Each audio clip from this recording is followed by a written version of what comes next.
host, Alex Price, and today with us is Michel Pascal. He is a renowned meditation teacher and many other things. He has spent time at the Kopan Monastery in the Himalayas and studied for 15 years. He also traveled with the Dalai Lama and was a photographer for him. He has built the Meditation for Daily Stress, which is a method that is a mix of pure knowledge from Buddhism and new medical research in neuroscience, proposing that we train our minds inside the stress of our daily situations. He is also one of a few meditation singers, and he uses his voice and visualizations to create a deep healing sensation.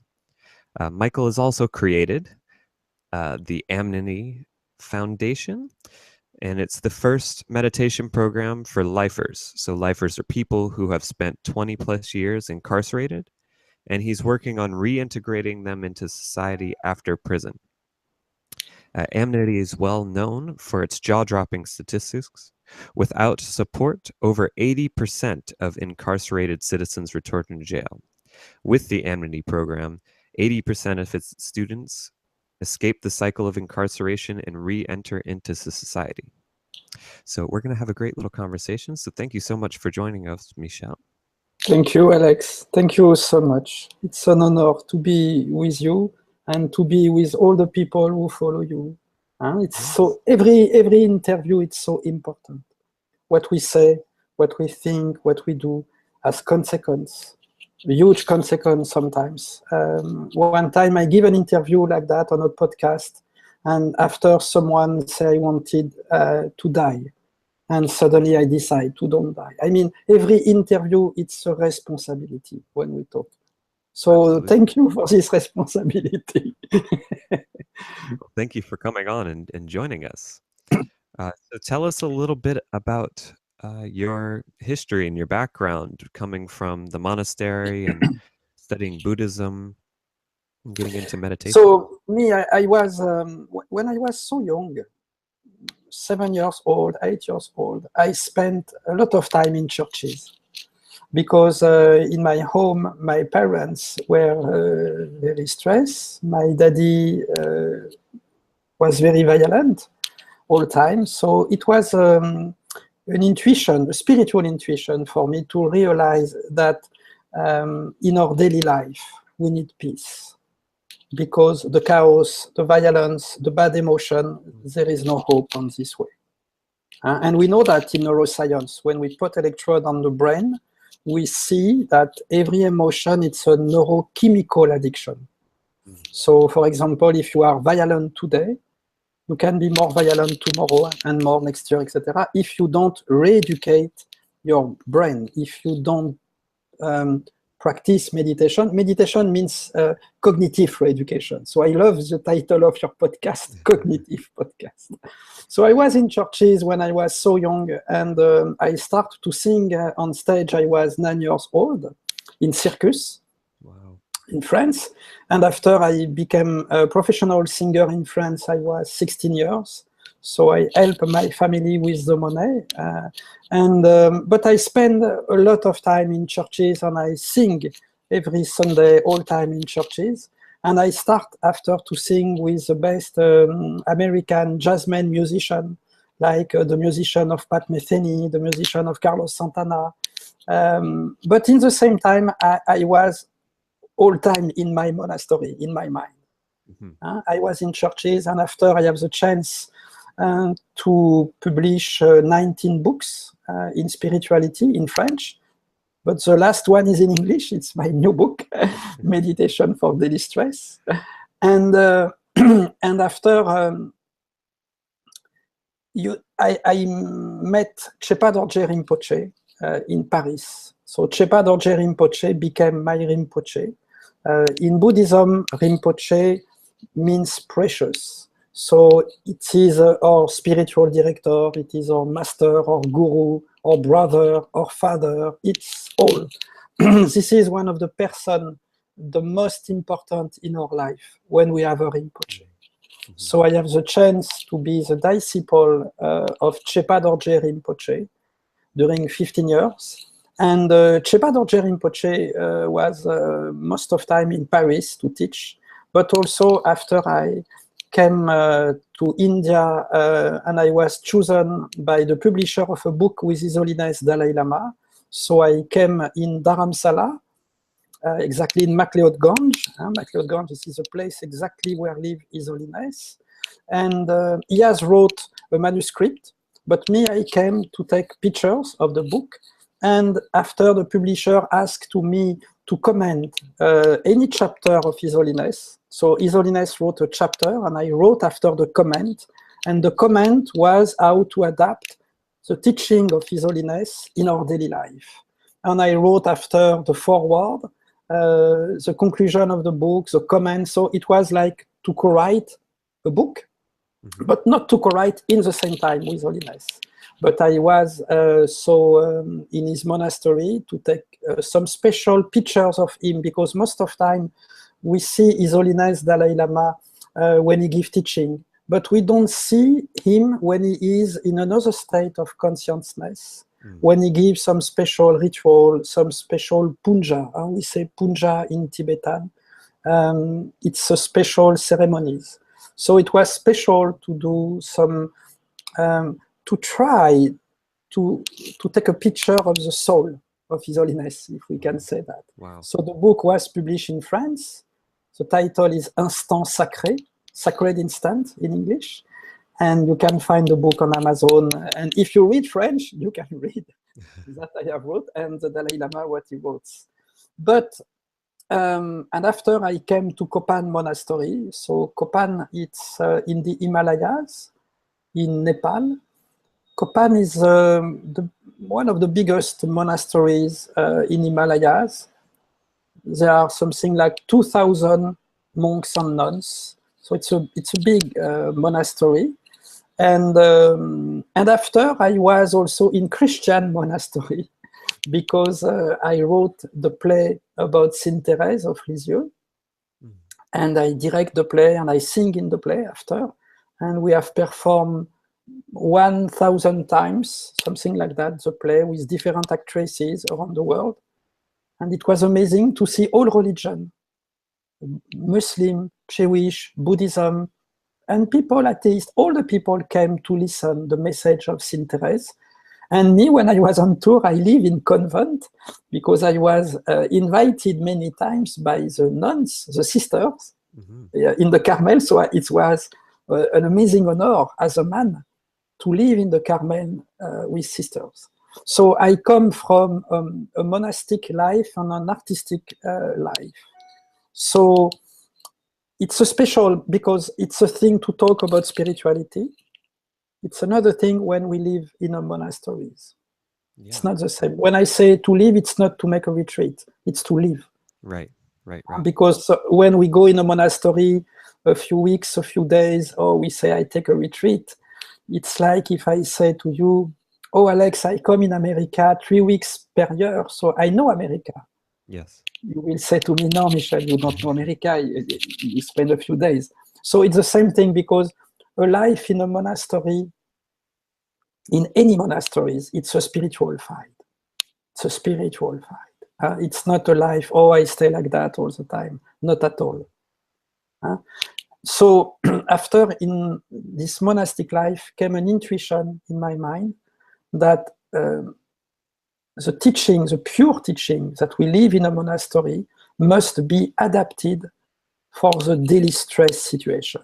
Absolutely. For the real life. Because, of course, if we practice any relaxation, any mantra, any yoga, any technique outside of the stress, in a landscape, in a quiet room, etc., when we go back to the traffic, when we go back to our work, when we have tensions with our co-workers, our manager, when we have a money problem, love problem, we lose all the benefit of the mind. We lose all the benefit of the calm. And it was very interesting for me to see that neuroscience They confirm that. So in neuroscience, they explain and they prove when they put electrode on the brain that if you practice outside of your stress, it's good.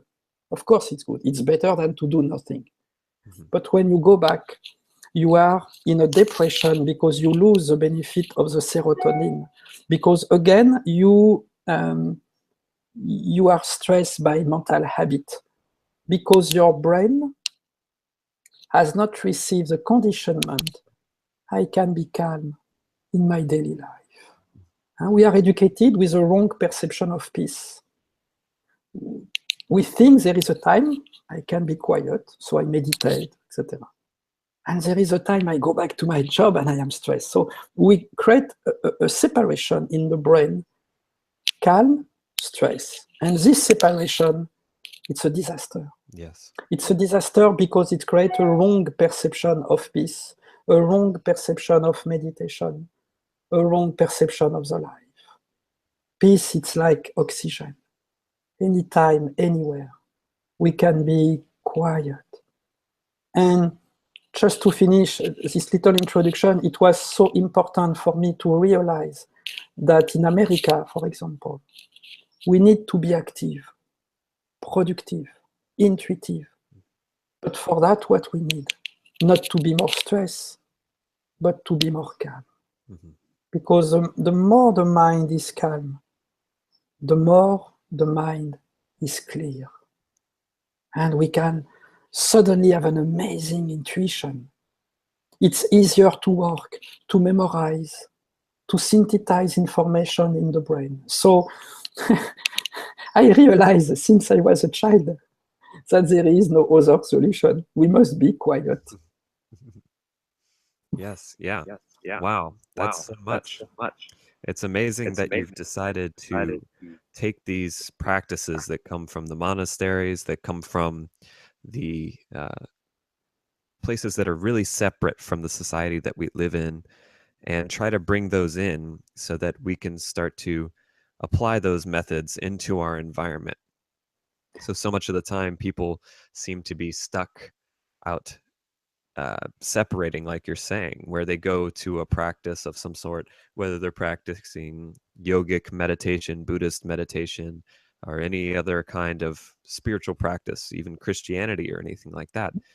They go to their church, they go to their monastery, they go to their Shanga, and they end up just being mindful in those spaces or peaceful with those people. And then they come out and they are put back into stress, and they end up going into de-stress where they're frustrated and they can't actually apply those methods. So it's beautiful that you've come across those things. It's a sort of revolution, because I see many journalists, many people say to me, "Oh, Michel, it's a revolution. We need to be calmer. We need to meditate in the stress." But in reality, it's an authentic meditation. It's not a revolution. It's because it's authentic. Because meditate in Tibetan etymology, it doesn't mean the cliché. To be sitting down like that, take a deep breath and that. No, not at all. No. Many meditation teachers, they teach something that they never live because they never been in a monastery. Because meditation in Tibetan etymology, it means exactly I train my mind in my daily life.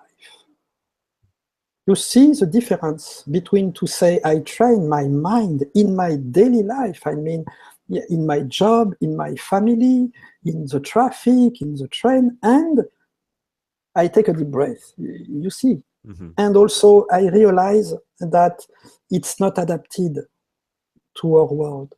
Because, for example, when I teach for managers in big companies, I see at Google, for example, when I start to teach in New York at Google, many engineers, they work 15 hours per day, sometimes more, and the brain is running all the time.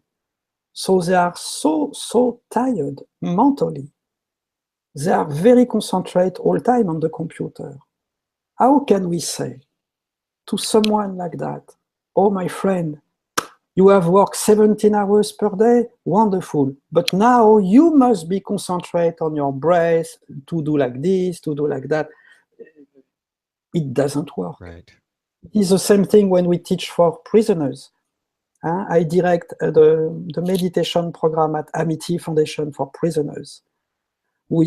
When a person stays 20 years in jail, 30 years, how can we say to someone like that, oh, my friend, take a deep breath, think like this, visualize that. One day, a prisoner said to me, Michel, if you talk like that to me, you are not respectful. So the problem of the spirituality of the meditation, there are two problems. First, we don't know what means meditation. We know the cliche of the meditation. We know the beautiful girl sitting down in a lotus position, face to a lake. Oh, it's meditation. But this girl, when she comes back to the traffic, she's stressed again. This girl, when she comes back to the real life, I mean, if we live with $10 million on our account, face to a lake, and we have no worries about life, we can be like that. This is meditation. Yes.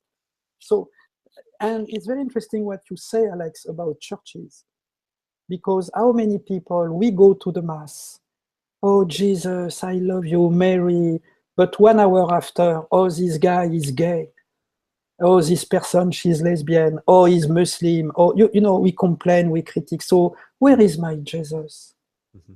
Where is my Jesus? Where is my mantra? Where is my prayer? Where is my meditation? If in my daily life, my mind is running all the time. So it's so important to see that first meditation exactly means at the source of the spirituality, not in the blablatation. It's not meditation, it's blablatation, not in the usual blablatation that we found in America. What does it mean exactly? It's an interesting question. And what's happening exactly in the brain? It's very interesting to see how works our brain. So to see that if we practice outside of the stress, it's beautiful, but when we go back to the stress, the brain creates immediately the changement and the brain is stressed. And the second point of meditation for daily stress, this is a question of the time. We have no time in our daily life to say, oh, today I will meditate 20 minutes, 30 minutes per day. No, because it doesn't work like that in a monastery. So to teach that, it's a double error. The first, how can we be more concentrated when we are tired, exhausted by the brain? And second, it's not what we do in a monastery. Because in an authentic monastic life, we train our mind, we meditate, like in etymology, in our daily life. So any situations, it's a teaching. Any situation, it is meditation. When I say to you, Alex, this morning, hello, how are you? This is my mantra. Every day when I say to someone, how are you? Before you, I was at the Starbucks. I take a coffee. And I say to the person at the Starbucks, how are you? So just, how are you? It's like a mantra. We repeat, how are you? Many times per day. But it's a situation to practice, to train our brain. So when we do that 1 day, 2 days, 3 days, every how are you becomes more present. And we have a child, we have a family, we have a girlfriend, a boyfriend, we have co-workers. How are you? So day after day, when we practice the how are you, this is meditation in our daily life because we are calmer and we listen better the answer of the person. And the person feels we are more present to her. So we go in the traffic, we take our car, we arrive at the workplace, we switch on our computer. I mean, any situation, this is meditation. So we don't lose time. because after 15 hours per day, just we want to eat some chips face to the TV. So we have no energy, we are broken. So we don't lose time, we use the time. Yeah. We use any situation. This is exactly a monastic life. Any situation. We take a coffee, we cut a tomato, we say hello to someone, any little situation. It's a daily training. So this is an authentic meditation. I train my mind in my daily life. What a beautiful mantra, too. Who are you? Who are you? Right? Because then you're no longer deciding to place your subjective idea onto somebody of what they should be or who they should be. Instead, you get to look and allow them to be who they are and repeat that back to you. And it immediately opens yourself up to compassionate interaction with that person. And, you know, I come from a yogic background with my philosophy practices, and it used to be my physical practice, but I kind of recently stopped doing the physical practice. And I've been studying with a Buddhist monk as well in the Mahayana path for practice. And he consistently talks about bringing the meditation into your daily life, because the Theravada way, they mostly try to remove themselves from the social life, as he would say. And in the yogic practice, we also have a sutra that talks about honesty.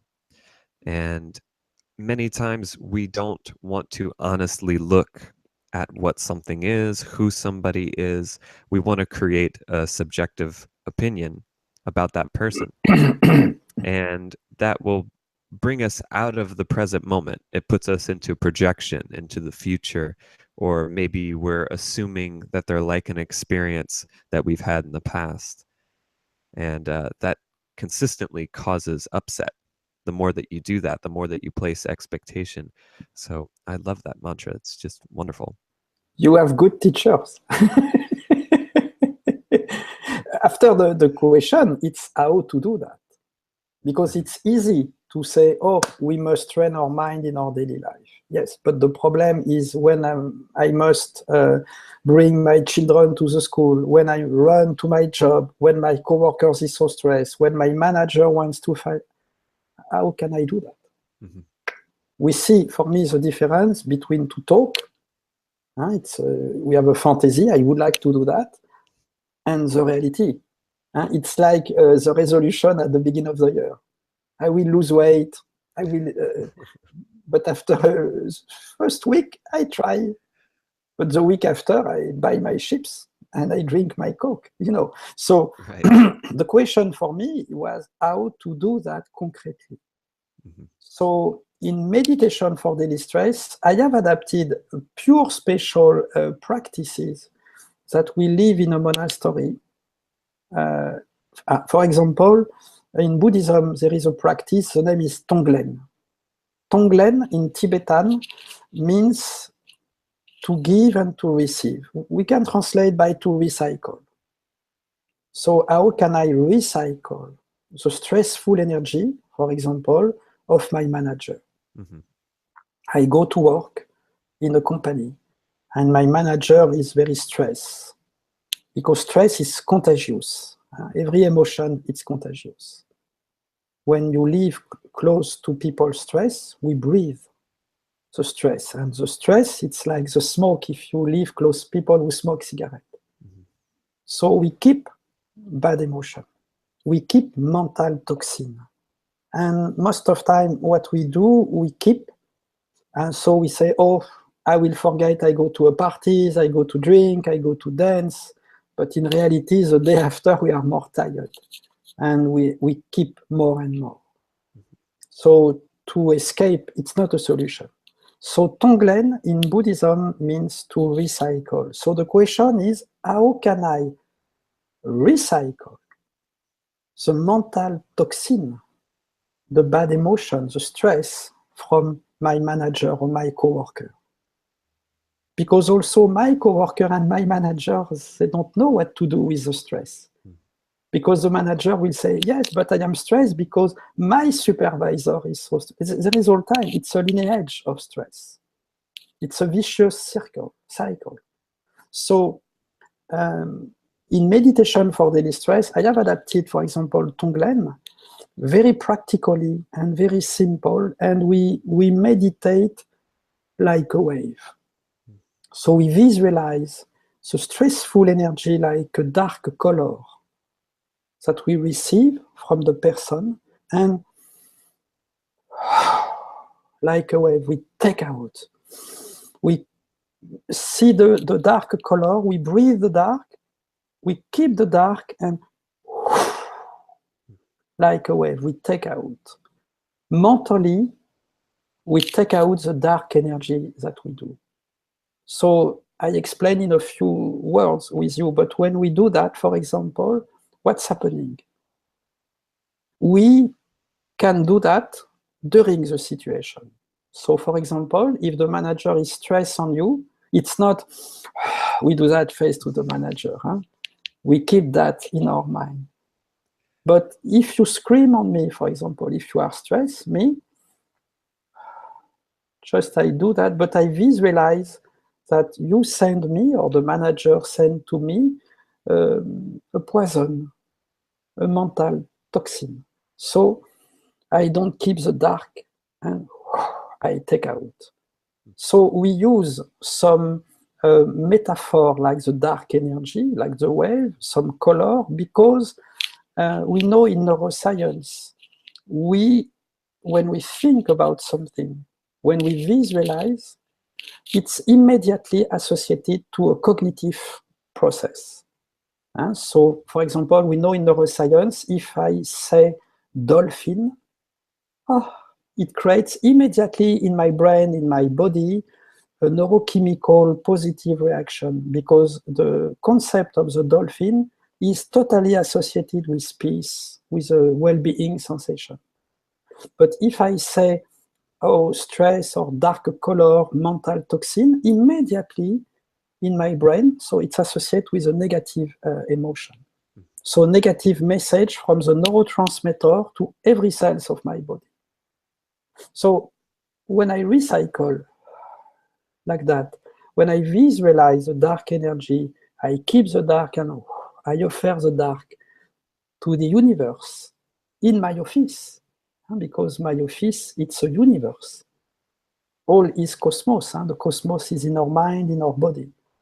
So when I do that, day after day, it becomes natural. And without effort, when I am in a stressful situation, I recycle naturally and I don't keep the bad emotions. So I am less tired. I am more healthy. And my attitude can help the person. Because when my manager screams on me, is very stressed, me, if I recycle, his stressful energy is less aggressive. Because he feels that he can't punch me like a punching ball. It's like martial art. It's a sort of martial art. We recycle. I don't keep. So I remember one day I was in a room with someone very, very aggressive on me. He was so stressed. So I practiced Tonglen. I meditate like a wave. And minute after minute, he was calmer. And at the end, he says, so sorry, Mr. Pascal. I am divorced today. I am so stressed. I so apologize for my attitude. And I take him in my arms and I say, don't worry, it's okay. And I have explained to him the practice that I share with you. How can I recycle? So practice like Tonglen, it's very, very specific. It's only if we live in a monastery, if we have a Rinpoche, that we receive this initiation. Wow. Yeah, I mean, that's the hard part, right?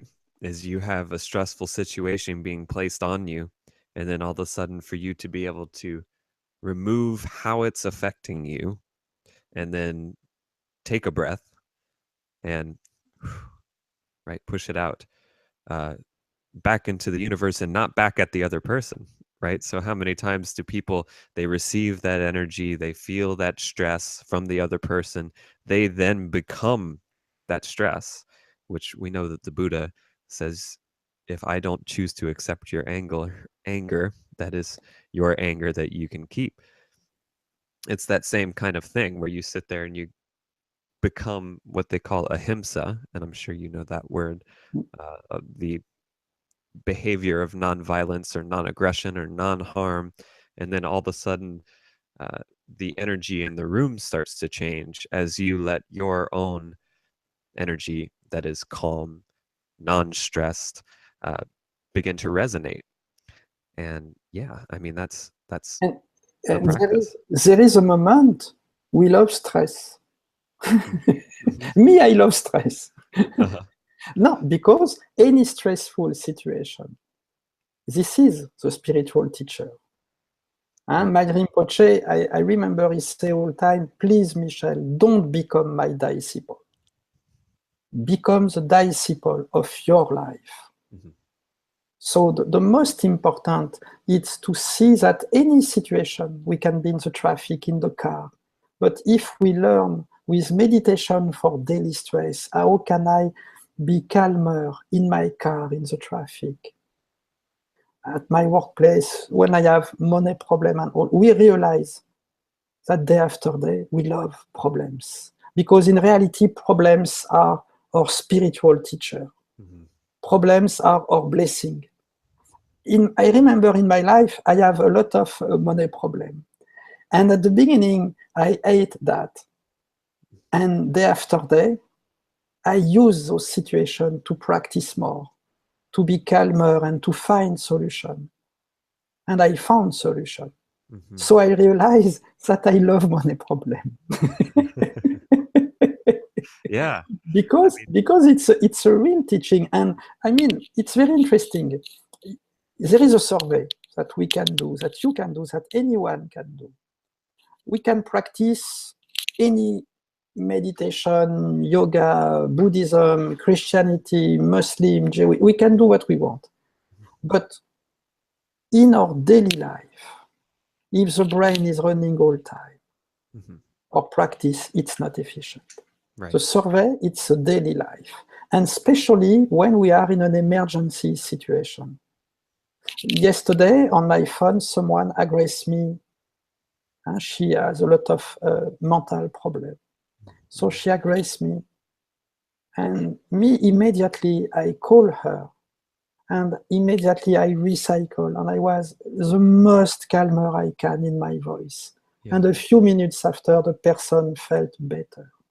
So we do the survey in our daily life, not in a yoga room, because it's very simple to be quiet in a monastery. Mm-hmm. In reality, I say all the time to my Rinpoche, we live in a castle. In a monastery, we live in a fantasy. We are in a resort, in a spiritual resort. Yeah. We have no money problem. We eat, we pray, it's okay. Of course, it's a spiritual fight every day. But we are not in the daily stress. And one day, my Rinpoche say, okay, go. So to make a bridge. So the question, it's not how can I escape from my life, but how can I rediscover my life? How my life can become my spiritual teacher, my meditation, how any situation can help me to be more present. Because the goal of a spiritual life, it's not to become Buddhism or Christian. No, the goal of a spiritual life, it's to be more present. To be more present. I am with you, Alex. I am with you. You are so kind. You don't need meditation. You are calm.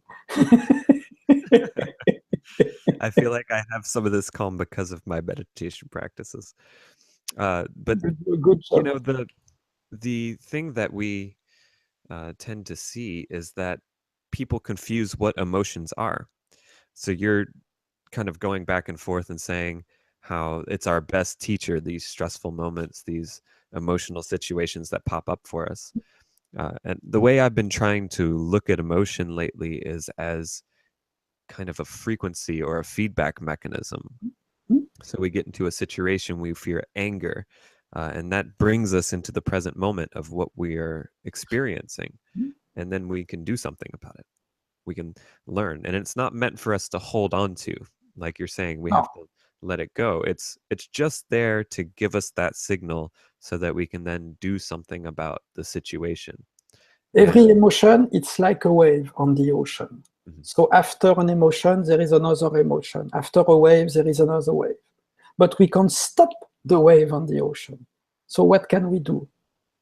We can see above the wave, mhm, or we can go inside the ocean. yes.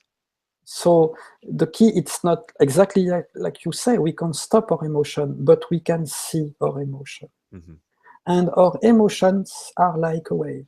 I teach that for the prisoners, for example, when they have PTSD, anxiety, what we do? We learn how to identify the start of the wave of the bad emotion. yes. Because we feel in our body, it's like a possession. There is something, there is a mechanism, and we know it's a neurochemical reaction in the brain. So we learn to be calmer and to identify the moment start the addiction, the wave. And when the wave starts, immediately we take the wave and we recycle. And when we do that naturally, we change our brain. Mhm, And we know in neuroscience, when we practice meditation, we can have a new brain. There is a real significant changement after 20 days. wow. When I talk about meditation, I don't talk about blablatation.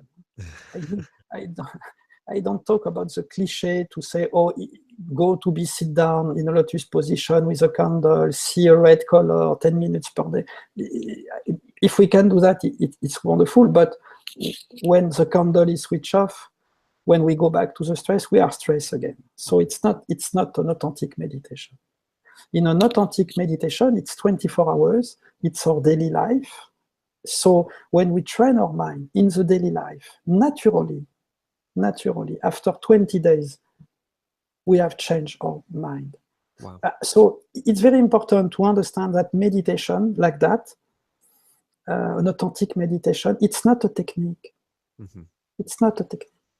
It's not a tip. It's not, oh, do this, do that, take a deep breath. It doesn't work like that. right. Because when we are so stressed in our daily life, if you say that to me, I don't listen to you. Mhm, Oh, do this, do that. I have too much thought in my mind. So meditation, it's not a technique. It's a spiritual experience.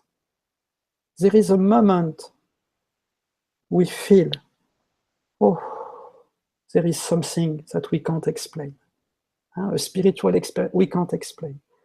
If we talk about theology, we say it's God. There is Holy Spirit. mhm, There is an energy. There is something very, very, very special. Suddenly the world is beautiful.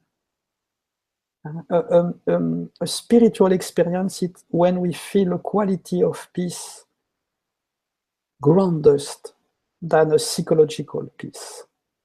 We feel, I give a very simple example. I go to a Starbucks before to see you. right. Right. There is someone at the cashier. She prepared for me the coffee. Uh-huh. She was so stressed, I saw. And I say, how are you? And she say, oh, thank you so much for your question. But I saw in her eyes, suddenly there is a little light. The light, this is the spiritual experience. Right. Yes. I mean, that's all of it, right? And we end up with these moments where our emotions tend to take us over, right? And we continue to go into that space of the emotion and we're no longer present. And we end up becoming the emotion as opposed to the emotion just teaching us something. Hmm?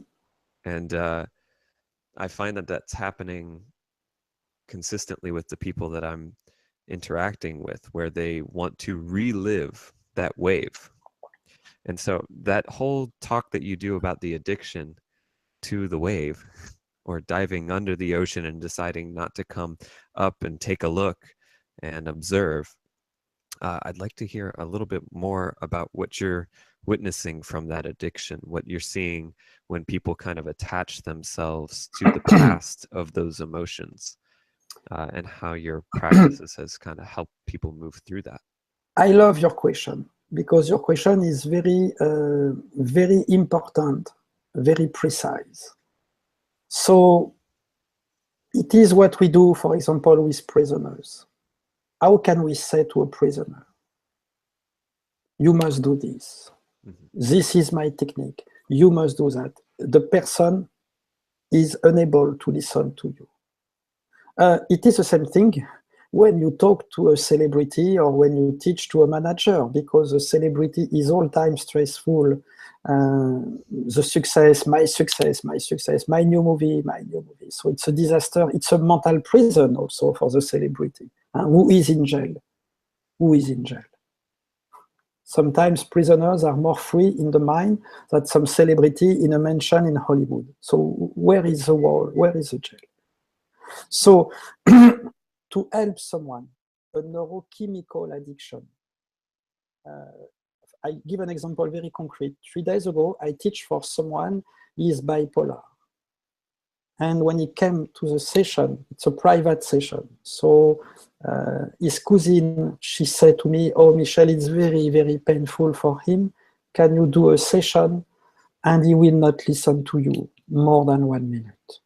So I saw this person. His face was closed. He was like that. And he was in a sort of crisis when he came to me. So we can't say to a person like that, oh, my friend, let me talk to you. Why are you in this bipolarity? Oh, I have a technique. Oh, you know, in Buddhism, it's a blah, blah. So blah, blah, get out. It doesn't work. No, I'm serious. It's a blah, blah. Yes. We talk, we project on the person. And we, for example, it's interesting. We learn in a psychological studies, oh, bipolarity is like this, like that. There is data. We can, yes, but when you are faced to someone bipolar, what we can do? Nothing by talk. So to reply to your question, what we do? We don't say to the person, oh, take a deep breath, do this, do that. We understand that the mental can't be connected to the person. So what we do?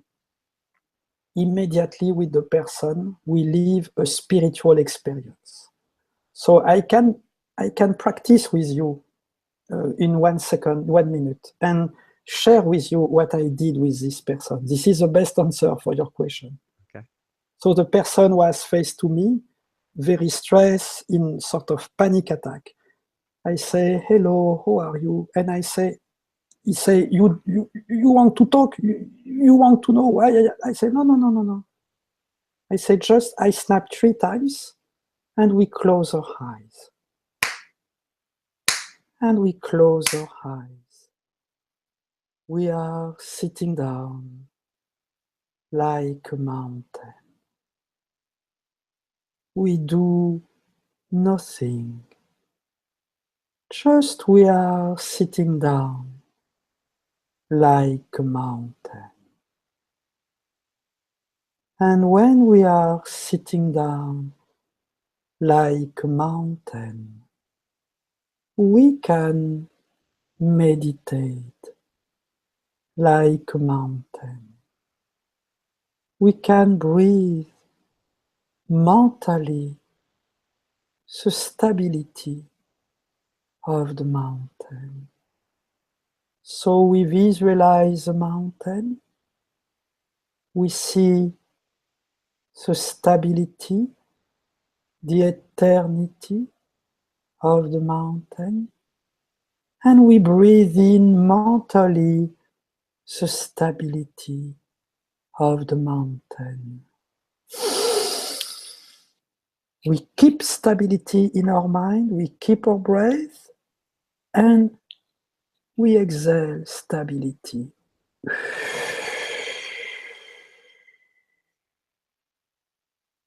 in all our body. And immediately we feel calmer, more stable. Because when we meditate like a mountain, we become a mountain. And we open our eyes slowly. And we see around us the colors are more real. The light is more clear. If we touch our fingers, the sensation is more real. Because when we are calmer, we have more perceptions. And he replied to me, I feel calm for the first time of my life. Wow. This is what we do. We don't talk. We live peace. We live an amazing, simple moment. So when we do that, we don't say, do this, do that. We don't give advices. We don't talk about the past. We are interested to work on the mechanism of the addiction.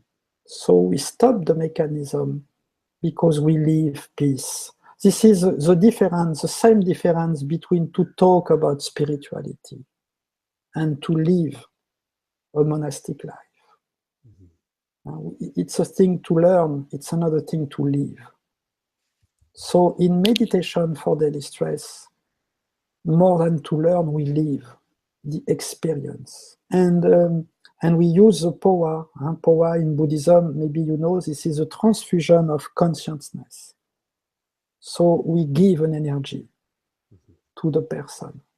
And this person bipolar, he said to me, I feel better and I want to live this moment every day of my life. So we practice with him every day, just 1 minute.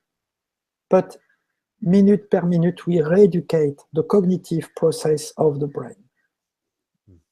How do you feel, Alex? Super peaceful. Yeah.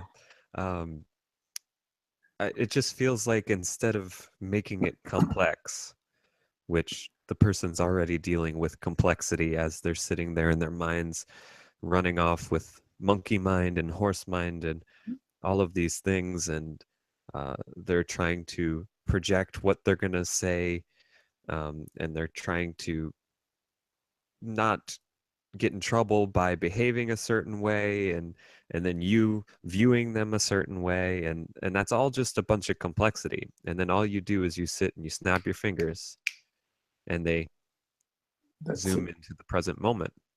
And as you breathe and as you picture the mountain and as you sit and you find that stability in the moment, as opposed to being worried about what is going to happen or what did happen, and instead finding that strength then and there. And that, I think, really, really helps. I remember one day I asked the question to my Rinpoche, what means meditation? And Rinpoche, Chepa Dorje Rinpoche was the last descendant of Marpa. So you know Marpa in Buddhism, the first disciple who wrote the scripture. So Marpa as a son, and the last descendant was Chepa Dorje Rinpoche. Wow. So it was interesting to ask to someone like that, the last descendant of the first disciple of the Buddha to write the scripture, what means meditation. It's interesting. Yes. And I never forget his answer. He said, there is no meditation. Oh my gosh, there is no meditation. He said, no. And he said, you think too much for nothing. Just sitting down like a mountain, and you will feel all. And in the book with His Holiness Dalai Lama, I remember the first chapter of the manuscript of His Holiness. He wrote that we think too much for nothing. And because life is simple. So in the comment, I remember I developed and I explained that in theology, Saint Therese of Lisieux, she say all time at the end of the prayer, God, keep me simple, not simplistic, but simple. And in meditation, I was surprised to see how meditation teachers are so complicated. And also in Buddhism, because many teachers from Buddhism, they talk about the suffering that they never live. They don't know what it is to work in a company in America 15 hours per day, to have no time for a lunch, to be so stressed, to have a lot of pressure. They talk about the suffering, but they don't live every day the experience of the suffering. So the problem is they project on ourselves, on you and me, oh, you must meditate like this, you must, but it's too much complicated. It's not enough adapted. So for me to adapt spiritualities in our daily life, this is post-spiritualities. This is the most important, how to adapt. And it is also the reason why we have in America more and more and more people stressed day after day, because there is no spiritual simple instruction. It's too much complicated. Yeah. Too much complicated. I remember one day I came to a class that gave a Kempo, very, very high master. After 2 minutes, I say, my gosh, how I can meditate like that? He say, you must take the breath, take this, take that, see the right color. I say, shut up. You talk about something that you never live. Because those people, they are like rock stars. They arrive in a place, they give a conference, we say, oh, I go to listen an authority in Buddhism, it's great. But first he talk about a suffering that he never live every day. Me, I know when I talk, my daddy died with a heart attack because he has a lot of money problem. My wife in America, she has a burnout, so young. She direct a big company in America and she fall down in the street like that. And after, she can't really work now. I mean, I know what does it mean. It's my experience. I know. It's my life. So for me, the problem of the spiritual teacher, they are like rock stars. They arrive, there is an audience, they say, you must do this, you must do that. Oh, it's great. And after they go in another conference, other conference, they live like rock star. But they never live. What does it mean when we are very tired, when we need to go to the workplace, when the manager is so stressed, when we have a lot of anxiety, PTSD, a lot of occupation, and our children has problem, and the husband can be sick, and we have money problem, and we live in a mental confusion all the time. So, like say Dalai Lama, we think too much for nothing. Like say my Rinpoche, there is no meditation. Shut up, he said to me. Just sitting down like a mountain. When we talk like that, I know it's a sort of revolution in America. But it's not a revolution, again, it's an authentic meditation, but an authentic adapted to our daily life. Mm-hmm. That's beautiful. That's, I think, what people need most is that simple thing. I know when I talked to my father about meditating a couple of years ago, I asked him, because I come from, a private yoga practice where I go home and I did my practice every day. And I told him, okay, so just every day, 15 minutes before you go to bed or when you wake up, just add this to your 20-hour workday, right? And he lost it with me. He just basically told me he has no time for anything else, and it just added more stress. So whenever I tried to add the meditation practice to his life, it was adding extra complexity. And I didn't really teach him how to do meditation at all times, where when he's doing a task, he is sturdy and calm and peaceful in that task. And a lot of people say, stop and breathe and all this stuff, but it's different than being a certain type of experience or being a certain vibration or choosing to be peace in stress. And I think that's the big difference that I'm hearing, is that you're asking people to practice being peace at all times. We live the experience. And I can explain, we can talk a few words about prisoners. So for me, it's my highest spiritual experience was not to make the book with His Holiness, but to go to the prisoners in Los Angeles since 4 years. So what we see, we have an amazing data that you explained at the beginning of your show, Alex. In California, 80% of parolees, they return to jail. 80%. But at Amity Foundation, where we develop meditation for daily stress, and also yoga, and also healthy food, and also sport, and good speaker, motivator, like Michael Beckwith with Agape. So what we see that the same percentage, 80% of the prisoners, they never return to jail. Wow. They find a job. They rebuild a family. So we see clearly how it's possible to change the brain for the population who have the worst, the more difficulties, because every prisoners have a lot of addiction, PTSD, anxiety. It's huge, huge, huge. Of course, you can imagine. They feel guilty. I have an amazing, beautiful story that I can share with you. Yes, One of my students in Amity Foundation, his name is Jason. Jason, he killed someone 20 years ago. And we practice every week, like we have the mountain, like we did today, and the wave, how to recycle like a wave. And in last December, he asked, he wanted to meet the daughter of his victim. And she has accepted. And she met him. And it was the day of Christmas Eve. And she invited him for the Christmas Eve, for the dinner. So it was amazing to see that he feel better. Amazing moment to see that how he becomes friend with the daughter of his victim. And he say, I want to become a meditation teacher on this way of meditation to help a lot of prisoners in jail. So we see an example like that. I see that all the time.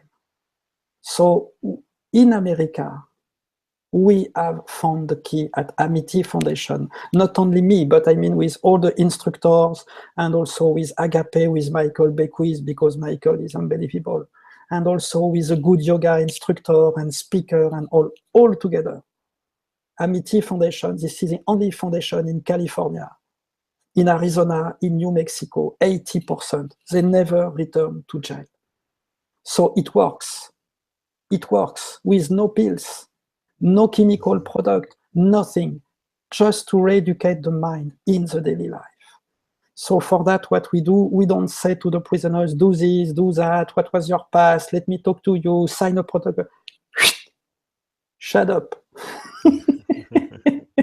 Just we live a simple spiritual moment.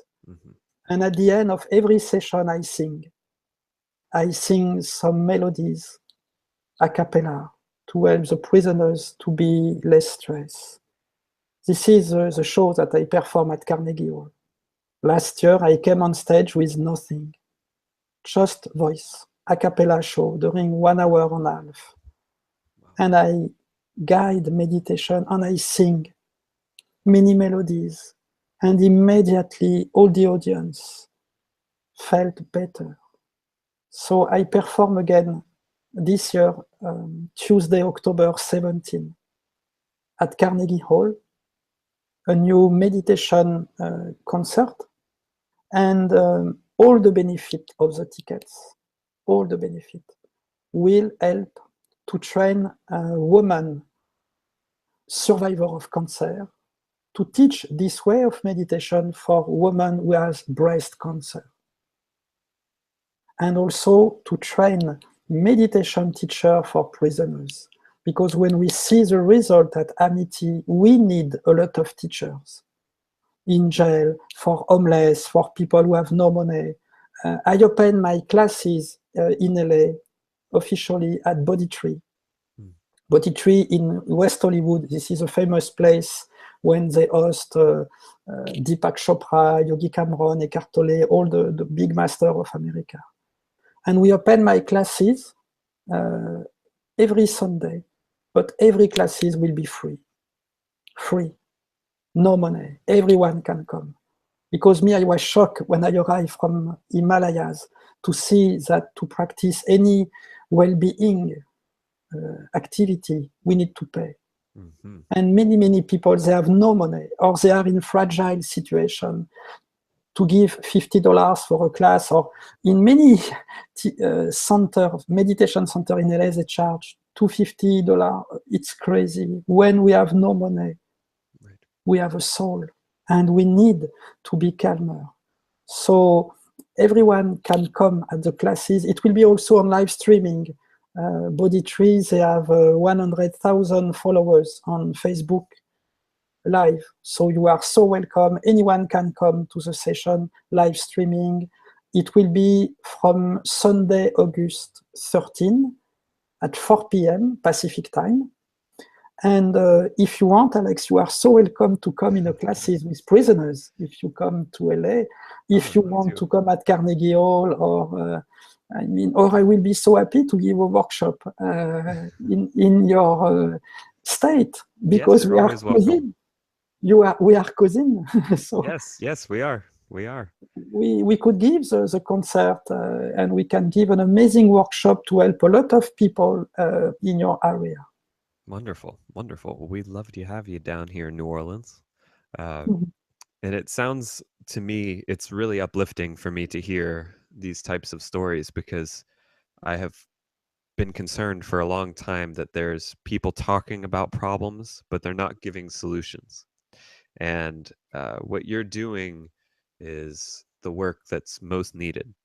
I've been saying lately that this thing that we have in America called healthcare is actually sick care. So people get sick and then they come in and they have strange treatments for illnesses and the end result of that illness.